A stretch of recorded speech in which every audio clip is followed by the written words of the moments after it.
تصوري يا ممنص، لورد كافنس وزير النقل البريطاني السابق مقدم طلب علشان ياخد اعانة بطالة.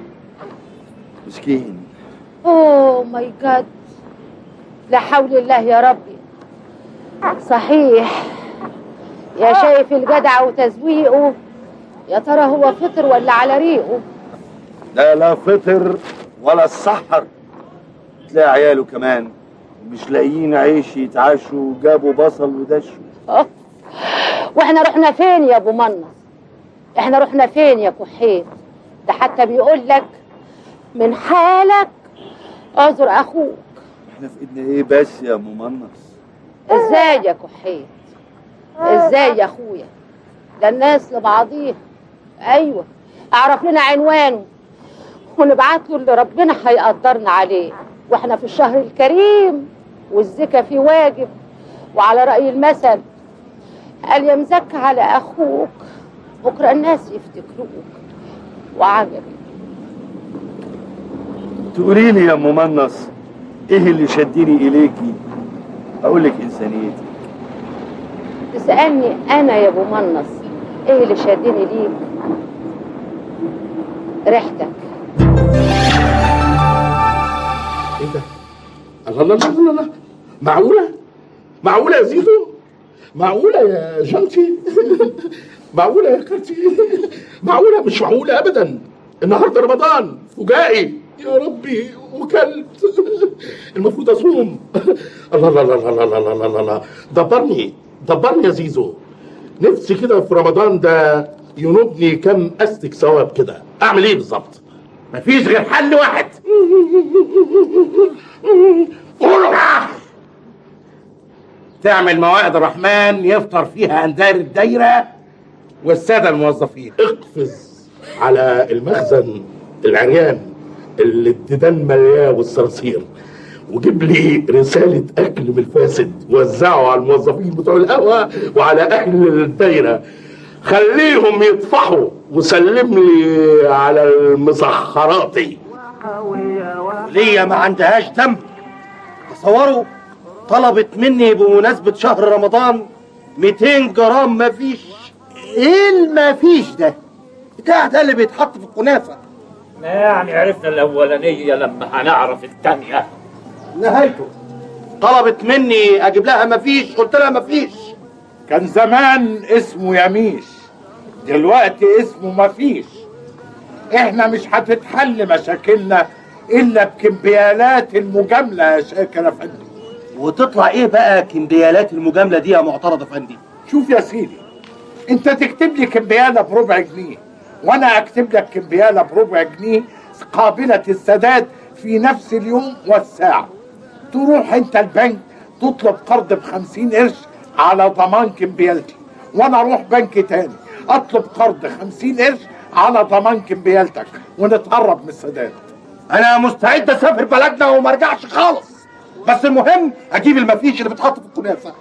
بالطريقه دي هتتراكم حالات البروتوستو اللي هيوقعها البنك على المتخلفين، وبكده تضيع اموال البنوك. وكل عام وانتم بخير.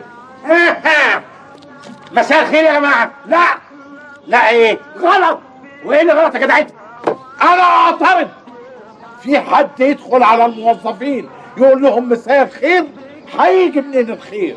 يا سلام، موسوعة معترض افندي ده، مثقف ومتشائم وناقم وساخط وسوداوي ونكدي ونفري وصفراوي وبلغمي وغلاوي وكشري ومعترض. كان نفسي ابقى زيه، جاتلني لو حظنا الهباب. بشرى يا موظفين، بمناسبة حلول الشهر الكريم يسعد كمبورة بيه أن يستضيفكم مع أندال الدائرة الكرام على مائدة الرحمن. واللي يحب كمبورة بيه يقول هي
ايه يا حامد افندي؟ اهم مشهم خلاص، ما تروح تجيب لنا الاكل اللي هناك علشان نشبع. وانا مالي مسؤولها انت؟ وانا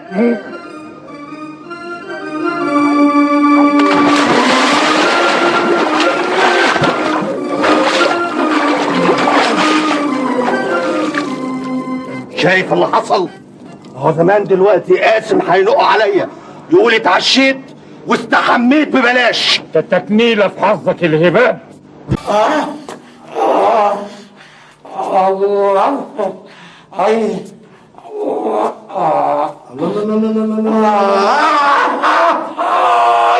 الله لا لا لا لا لا يا زيزو، ايه اللي جرالك؟ الظاهرة كمبوعة دي خدنا زنبة. حد قال لي عن دار الدايرة إن إحنا مقدمين لهم أكل فاسد.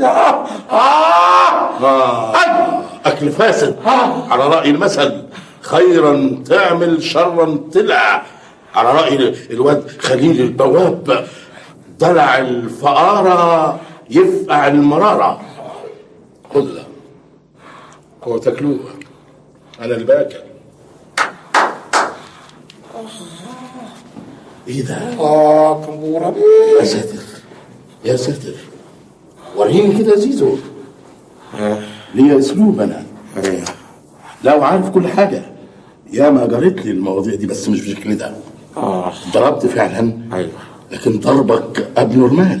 أنا ابنورمال، أنقذتك كتير. يا ساتر يا رب. انت ليك صاحب طويل؟ أيوه، ضربك بواحد صاحبه، والله انت مضروب هنا. يا ساتر يا رب، ده انت بقيت معدي.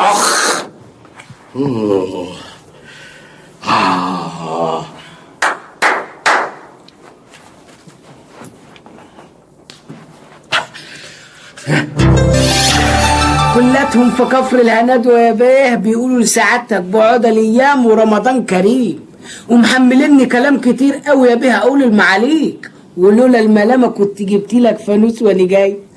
خالي عبد الحميد جاب لي فانوس شبط فيه، مستني ابني اهو في البيت، مستني بينزل بيوم وانا يوم. اهلا يا هنداوي، تصور ده 7 رمضان يجي عليا وانا بره وغيري جوه يا هنداوي، رغم اني ما قصرتش في اي حاجه. زي ما انت شايف العربيه السوداء مستاهل جبتها واقفه تحت بسواها، حتى السكيورتي عينتهم، وفوق ده كله ما سمعتش عن اي تليفون حديث نزل السوق الا واشتريته. التليفون الجيب، التليفون المحمول، التليفون المرئي جبته يا هنداوي، ولا تليفون من دول بيرن. ان شاء الله ربنا هيستجيب لدعانا بحق الشهر العظيم ده يا بيه وهيرن. والله يا بيه انت مش غريب، يعني احنا كلاتنا في الكفر بنحمد ربنا ان رمضان جه، لان ما فيهوش يا بيه الا طقتين، الفطور والسحور. ويا ريت يا بيه يعني لما ربنا يكرمك ويرن وتنول ايه تطلع قانون يا بيه تخليهم طقه واحده، طق كفايه اول فطور يا بيه، لحسن احنا يا بيه غلابه قوي مش لاقيين اللاضي. والله يا بيه انت ما عارف احنا عايشين ازاي، احنا ساعات البيت صايمين طول السنه. كفايه كفايه يا هنداوي، ما تقطعش قلبك، عارف ان انا دمعتي قريبه. عموما ده اقتراح وجيه في هذه المرحله يخدمكم ويخدم الحكومه، لان الحكومه في هذه الحاله هتوفر الغموس والعيش اللي بتاكلوه، وانا دايما في خدمه الحكومه. ربنا يخليك يا سعاده البيه، اقول لك على حاجه بفكر فيها وخايفين منها كده يعني. والله يا بيه احنا خايفين لا تطلع في دماغهم فجاه ويعملوا لنا ضريبه مبيعات على السحور. بلاش سحور من اصله يا بيه ويجعله عامر. انت قلت ايه يا هنداوي؟ ضريبه مبيعات على السحور يا بيه. ضريبه مبيعات على السحور، والله فكره. يا ما شاء الله، يعني جاي ايد ورا وايد قدام يا سكوحين. ايه هناكل بعض في السحور؟ طول عمرك متسرعة. أنا عامل لك مفاجأة حلوة قوي. كنا عند عزيز بيه. عليه عمايل عزيز ده، بصيت لقيته حط ايده في جيبه وطلع 100 جنيه لمقناص بمناسبة الشهر الكريم. 100 جنيه؟ 100 جنيه قطعية واحدة؟ هما فين؟ فين يا منص؟ فين يا حبيبي؟ اوعى اوعى تقولي ركبتك النفخه الكدابه وما رضيتش تاخدهم. اوعى اوعى يا منص، اوعى تقول عزه نفسك منعتك وما خدتهمش يا منص، اوعى. لا لا لا، خدهم المجرم ده، خدهم. بس انا قلت له يا منص اظن انا مش حارمك من اي حاجه ومش بيخلي نفسك في اي حاجه، دول حبيبي سيبهم لمامتك. يا حبيبي يا حبيبي يا منص ويا ابو منص. عديت لك يا ستي على معهد نانا بيوتي بالاس ودفعت لك عربون ل10 جلسات رياضه من غير مجهود علشان تحافظي على رشاقتك في شهر رمضان. ايه رايك بقى؟ هتحصلي على نتائج مبهره في شد الجلد، تنعيمه، ازاله شحوم، ازاله زوائد، يعني فل فل فل فل. وفضل معانا 10 جنيه. 10 جنيه زي بعض، هما فين؟ ماما خد له بيهم جلسه مساج. جلسة ايه؟ جلسة مساج. منص جلسة مساج. بالنسبة للاقتراح المقدم من الأخ عبده مشتاق بخصوص فرض ضريبة مبيعات على السحور، فده اقتراح مرفوض من أساسه، لأن ده هيزود من معاناة الناس دول أولاد الإيه الغلابة. واو هايل. مش كده؟